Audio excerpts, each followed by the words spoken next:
বিজেপির নেতারা যারা এতদিন কুচবিহারে ছিল 2021 থেকে 2026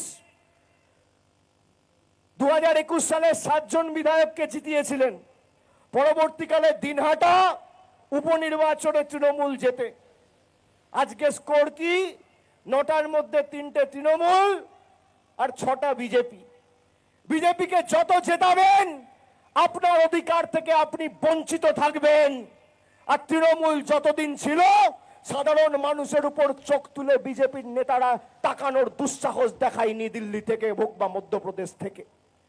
আমি কথা দিচ্ছি দিল্লি তৃণমূল কংগ্রেস যাবে।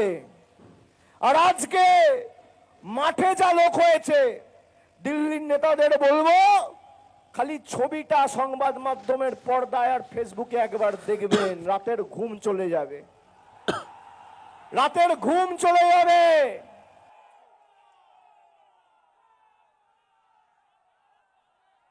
এই 1/3 মানুষ যদি দিল্লি যায় না, মাঠে যা লোক রয়েছে আর রাস্তায় যা লোক রয়েছে তার 1/3 লোক যদি দিল্লিতে যায় বিজেপির নেতারা বানের জলে ভেসে যাবে, পাওয়া যাবে না দেখতে।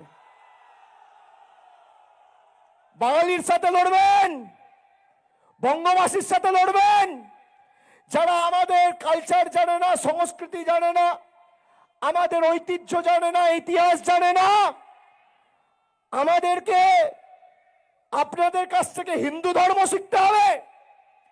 যারা পঞ্চানন বর্মাকে পঞ্চানন বর্মন বলেন, যারা চিলারায়ের অবদানকে অস্বীকার করেন, কিংবদন্তি রাজপুত্র অবদান লড়াইকে অস্বীকার করেন, তাদের কাছ থেকে আমাদের কুচবিহারের ঐতিহ্য শিখতে হবে। যারা আজ থেকে 1 সপ্তাহ আগে মিটিং করে শুক্তাবাড়ির লোকেদের বাংলাদেশি বলেছে, যারা আমাদের ভাষা, আমাদের ঐতিহ্য, আমাদের সংস্কৃতিকে অস্বীকার করেছে, আমরা বাংলায় কথা বলে যদি বাংলাদেশি হই, নিশীথ প্রামাণিক, শুভেন্দু অধিকারী, দিলীপ ঘোষ, সুকান্ত মজুমদার কি ভাষায় কথা বলো, কি ভাষায় কথা বলো? যখন জয় বাংলা বলবেন গর্ব করে জয় বাংলা বলবেন। এটা আমাদের ঐতিহ্য, আমাদের পরিচয়। এই বাংলার মাটিতে দেশের রাষ্ট্রপতি এসে জয় বাংলা বলে গেছে, অমিত শাহ তো কোন ছাড়।